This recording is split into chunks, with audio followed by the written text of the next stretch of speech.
Hello, people. I finished a book. In the beginning. It's also got some subtitles, like everything I read. The subtitle, The Advent of the Modern Age, Europe in the 1840's. Uh, this book is coming out of my shit pile, and it's always great to get a book out of there. This book's probably been bouncing around my house for 4 years. Uh, it wasn't too bad. There was just some really excruciating sections of the book. I got to a part where they're talking about literature and, trying to show the difference between romanticism and realism. And I wasn't getting it. And that's where I stopped. Probably 2.5, 3 years ago, that's where I stopped. Stopped on page 92. It's a 337-page book. I picked it up once again, maybe a year ago, and tried to plow through that literature part. And I read maybe another 10, 15 pages. But finally, when I got through that, and they started to talk about advances in science, and towards the end of the book, they break it down into Great Britain, France, Germany, Austria, and Russia, and they tell about the changes in the forms of government there. Going from a monarchy to a constitutional monarchy. Uh, who got the right to vote? All of that. There's some very interesting parts where the leading intellectuals, they all say the same thing, because not everybody could vote at that time. You had to be propertied, or you had to be part of the nobility. Most of these countries, if 50% of the men could vote, that was a pretty high percentage. And a lot of them say the same thing. They say, if you allow everyone to vote, then radicals and demagogues are going to be elected. And fucking lo and behold, man, that's what happened here. My thinking on forms of government after we elected Donald Trump, my thinking is still formulating. I don't really necessarily believe that democracy is the greatest form of government anymore. My first book, my first note, just says old book, marked page 80. It started out good because they were talking about inventions, railroads, all I really remember is I was surprised that the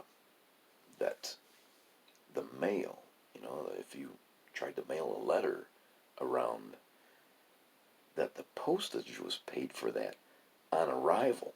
They didn't have stamps. And I actually Googled it this morning. The oldest stamp that anyone has is from 1840.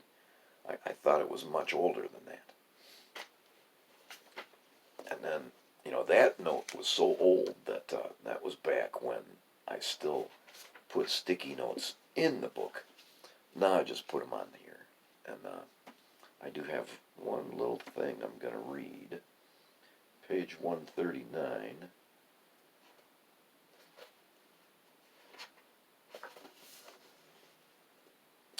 Third paragraph. Oh, this is talking about advances in medicine. On November 4th, 1847, almost exactly a year after the announcement of the use of ether as an anesthetic, Dr. James Simpson, an obstetrician in Edinburgh, used chloroform for the delivery of an infant. Dr. Simpson had been the first obstetrician to use ether in childbirth, but he found chloroform more satisfactory. He quickly published his findings, and chloroform came into wide use in obstetrics as well as in general surgery.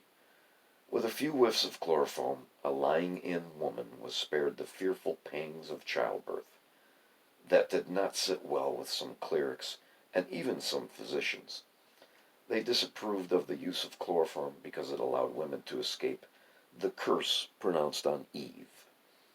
So, again, as per usual, we see, the contributions made by the church versus contributions made by science.